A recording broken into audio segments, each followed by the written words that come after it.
phone with us right now, Sam Darnold, new quarterback for your Seattle Seahawks. Good morning, Sam. How are you? Good morning, guys. I'm doing good. How you doing? Well, I was just told new nickname, Wild Ginger. Is that is that what we're supposed to call you after yesterday? Hey, you guys can call me whatever you'd like. I'm just happy to be in Seattle, man. That poor Judy Bautista. It felt like she was trying to be nice. Next thing you know, poor Judy. Great advertising for the restaurant. Are you kidding me? And then you got caught up in the crossfire of all that. Oh no, it's great. It's great for everyone. Hopefully maybe a little deal comes out of it. Get some free food from Wild Ginger. So, there you go. Tell you what, it's actually pretty good. It's a pretty good place. Yes. I think you'll like it. And yeah, it seems like everyone here is excited. I've got people clamoring in the other room for me to ask you about the flannel choice yesterday. Is that one of many flannels in your wardrobe? Or was that like, hey, I know I'm going to the Northwest. Let's pull out the one flannel I have, and that'll kind of endear me? No, it was a mutual decision from me and my girlfriend. And, she makes a lot of the wardrobe decisions in my life. Smart. And, I'm totally okay with that. And, I also thought it would fit in with kind of the, grunge kind of rock bands that have come out of Seattle. So I thought it kind of fit that mold a little bit as well. You know your music like you know your movies? A little bit. Yeah, a little bit. I know, obviously, Nirvana, Pearl Jam, very familiar with those bands, and obviously very famous Washington, Seattle bands, if I'm not mistaken. I think you guys can correct me if I'm wrong there, but...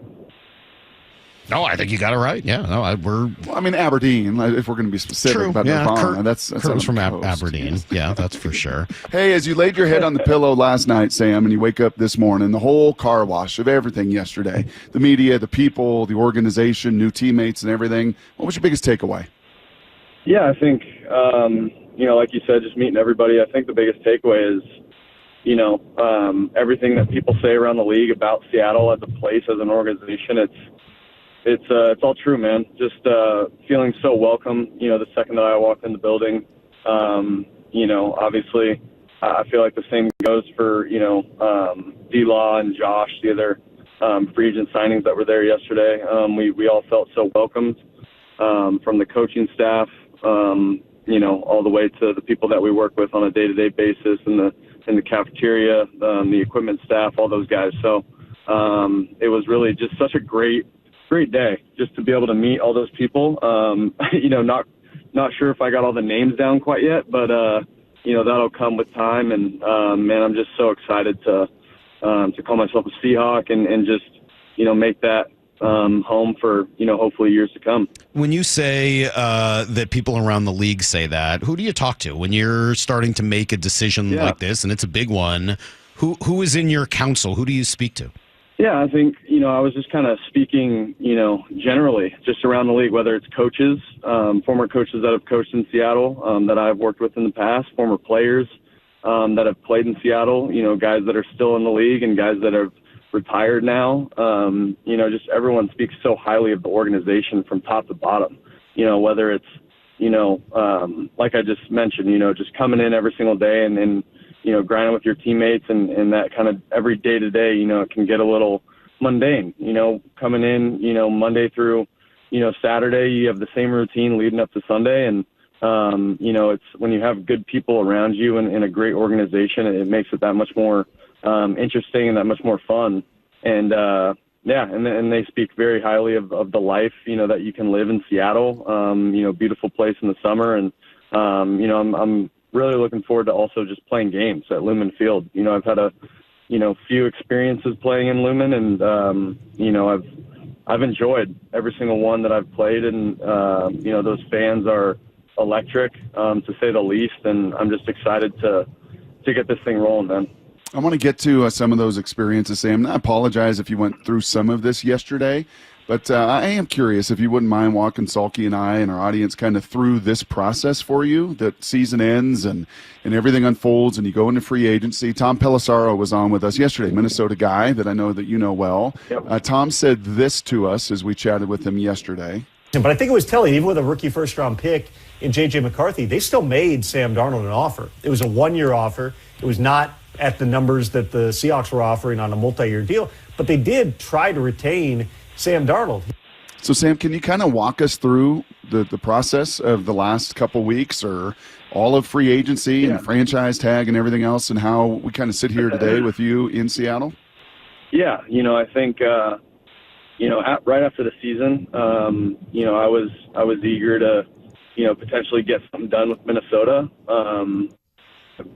Obviously, having the year that we had, I was, fell in love with, kind of that place and my teammates and my coaches, as you guys can understand. And, but, when it became clear that, it wasn't necessarily the multi-year deal that I was seeking, it became clear that I needed to start looking elsewhere. And, right when the Geno trade kind of went down, I knew that, Seattle was a potential landing spot. And, it was really as simple as that. There were, a couple other teams, as you guys know, as free agency kind of shakes itself out. There were a couple other teams, but like I said, man, after the Geno trade and I found out about that, I was very, just very interested in Seattle, and they kind of skyrocketed to the top of my list.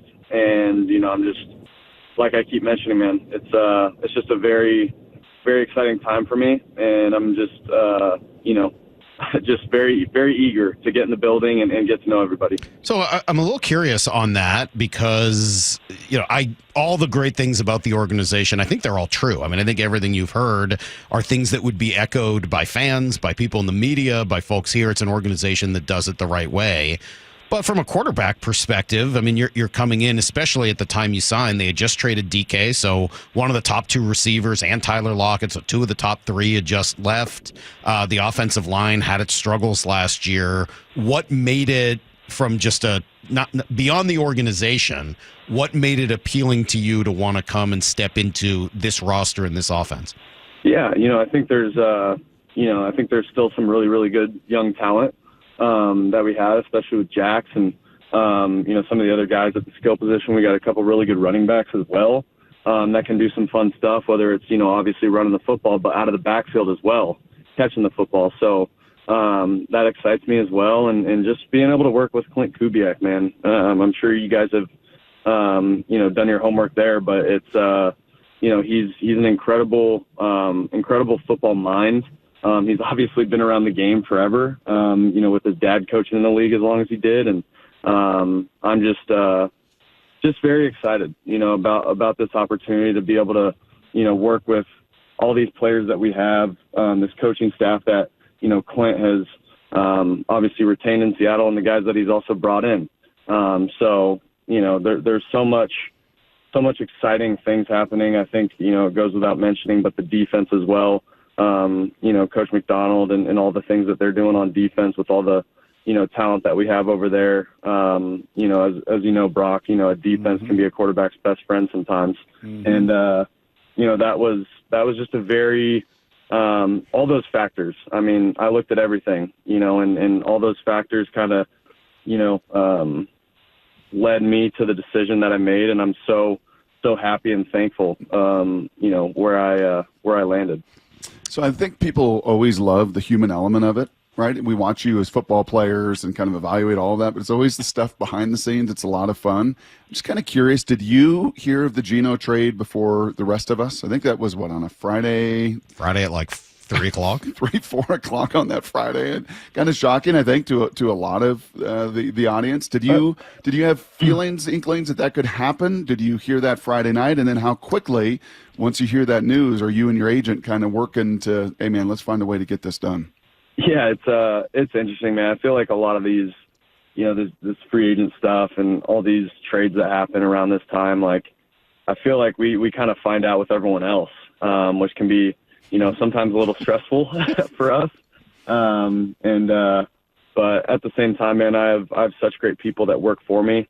My agency, they do a great job and they do their homework in terms of talking to people and, figuring everything out from that perspective. So, it's nice that, I don't have to, worry as much. Don't get me wrong. It was, definitely stressful, just the whole free agency thing and trying to find a good spot can be stressful at times. But I have so much trust in my guys, and I was just to be honest, I kind of found out with the rest of the world, Brock, and that was a pretty interesting time. But like I said, right when I found out, I was just very interested in the potential to landing in Seattle. You mentioned Klint Kubiak and us doing our research. We've done a lot of it. We've tried to talk to nearly everybody who knows him. We talked to his dad. I mean, we've gone as deep as we can, but he's new to us too. I mean, this is something new for us. We haven't watched his system in action yet. What is it about him and this system and this scheme that either you like or you think fits your game? How does this work? Why Klint Kubiak?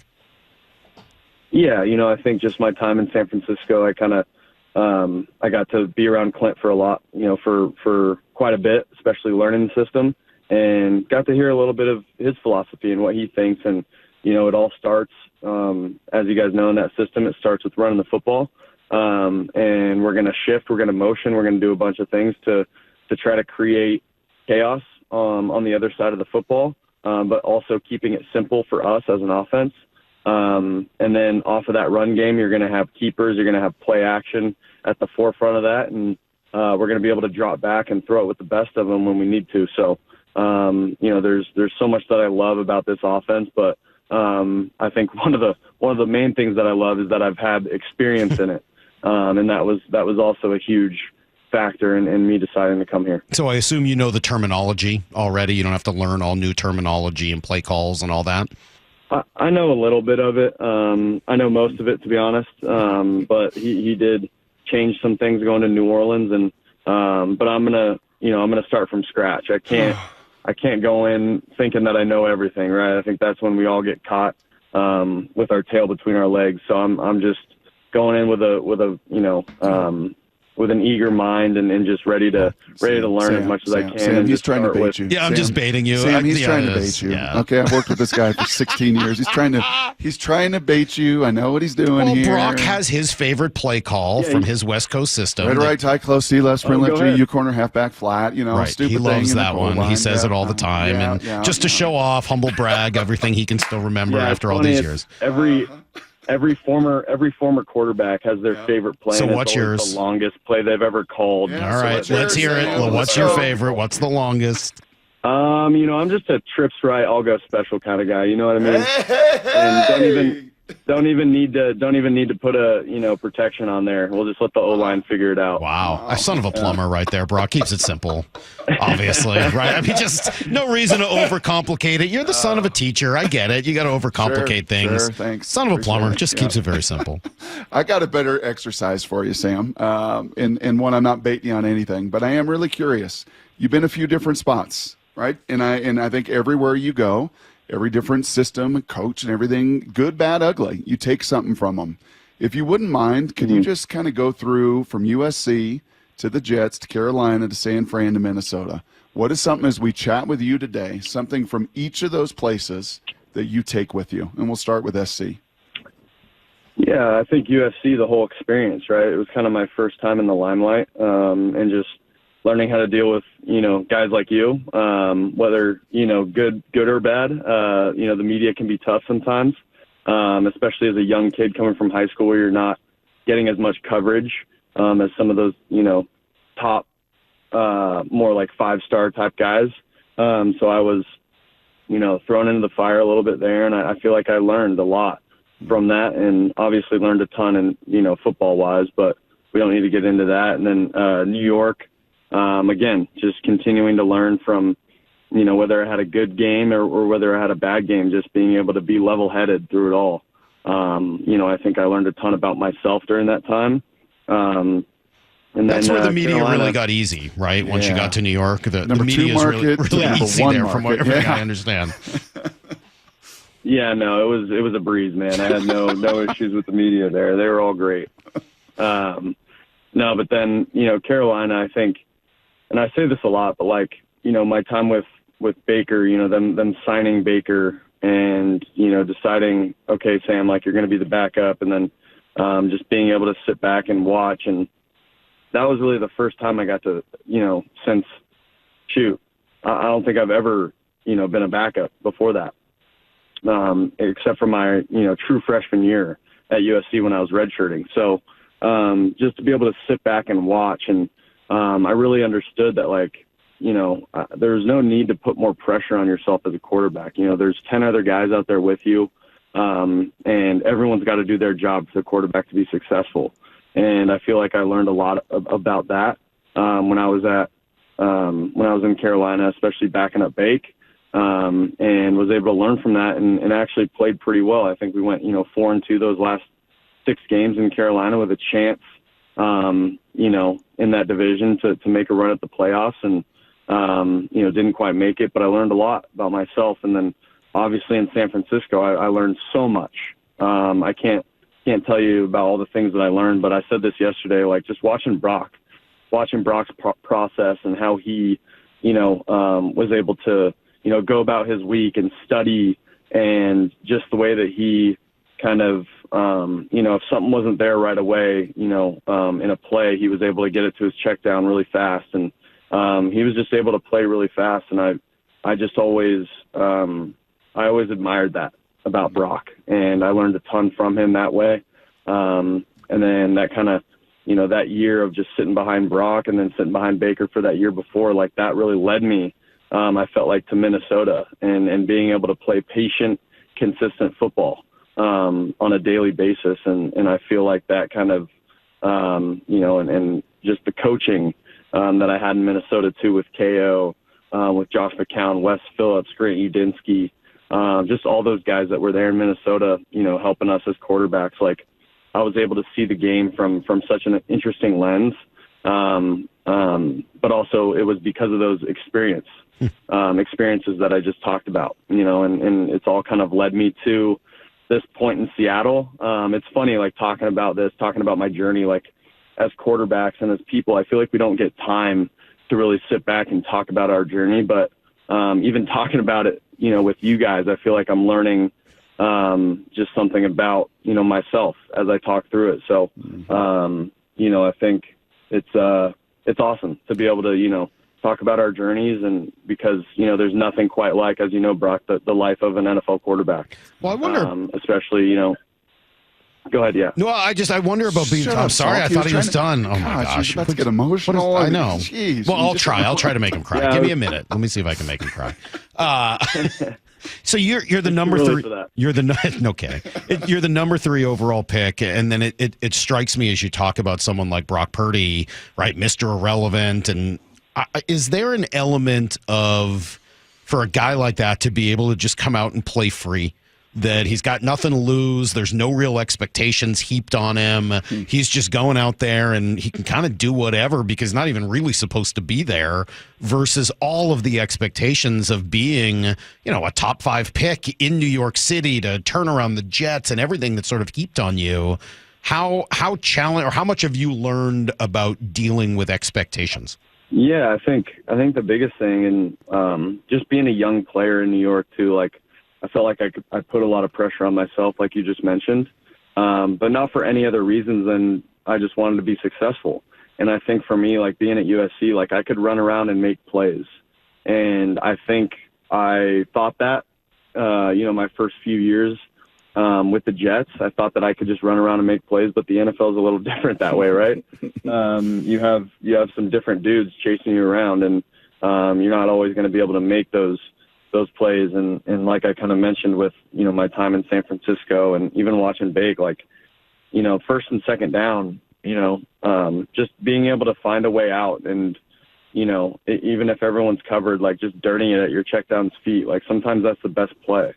And not always trying to scramble around, make a play, and feeling like you gotta, if it's first down, you gotta get the next first down on that play. It's, I think just being situationally aware has helped me a ton.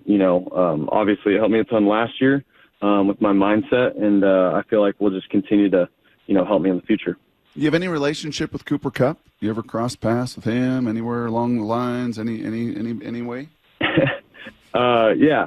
I've I talked to Cooper, last year, I think before the game, before we played them, and then, a few years before that. But, that's about the extent of the relationship. But, I'm excited to kind of see what he, what he wants to do. So it'll be interesting. I'll be right there with you guys finding out on Twitter. It'll be great. That was funny. Hey, last thing, and just because you mentioned playing with a good defense and Mike McDonald obviously coming from the defensive side of the ball, what is it, what is appealing about playing for a defensive-minded head coach as opposed to one who comes up through the offensive side of things? Yeah, I think first and foremost, it makes practice pretty interesting. If there's like a batted ball or if a, defensive lineman gets pretty close to the quarterback, I don't think anything's going to be said. So that makes practice pretty interesting, and that'll be fun. But no, I think it in all honesty and in all seriousness, like playing for a defensive coach is great. You get a guy who really cares about, the right things. You care about kind of the turnover battle. You're managing the game, that way and through the lens of, okay, we're going to stop them on defense. So I love it, man. I love, and being able to spend time with Coach. Yesterday it was awesome, man, just getting to know him and getting to know his kind of philosophy on not only football, but just kind of where we're headed as a team and culture and all those things. Like I feel like he's the perfect coach to be able to, lead us to some wins. And man, I'm just pumped to get this thing going. You think, last thing for me here, Sam, you think you'll get anything done with Schneider? Like, do you really think you two can work together? Because I was reading your girlfriend's tweet, maybe this was your last birthday, where she said she loves your goofy personality and, quote, your ability to, quote, any movie line. John Schneider is like that. That's his baby. Like, don't mess with him and movie lines. Like, do you think, A, you can go toe-to-toe with him, and B, any work done between you two?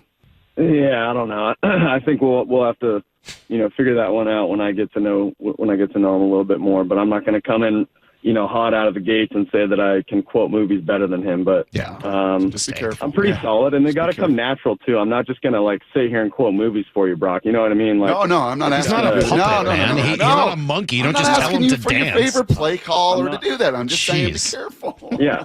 I'm not your puppet here, Brock. Come on now. Heard you're a big golfer, though. Excited to play some Northwest golf? I am. Have you played Chambers I'm very yet? Excited. I have not. Oof. No, I haven't played any golf up here, so I'm excited. Well, I know you got a lot of work to do, and you got a new playbook to learn and all that, but Chambers pretty awesome. There's some pretty good golf courses around here. I know Brock's pretty dialed into the area, so I don't know. I know some people, Sam. Yeah. I'll get more of your number, and I'll hit you up with some spots. All right, there we go. A connection is made. There we go. Sam, we really appreciate it. Thanks for taking some extended time with us this morning. It's great to get to know you really for the first time, and all the glowing compliments we heard from people in Minnesota certainly show up in a first conversation. So thank you so much. We appreciate it. Thanks for putting up with us, and we'll talk again soon. Good luck. Yeah, appreciate it, guys. All right, there you go. There's Sam Darnold, new QB1 for your Seattle Seahawks. Brock, obviously a lot to react.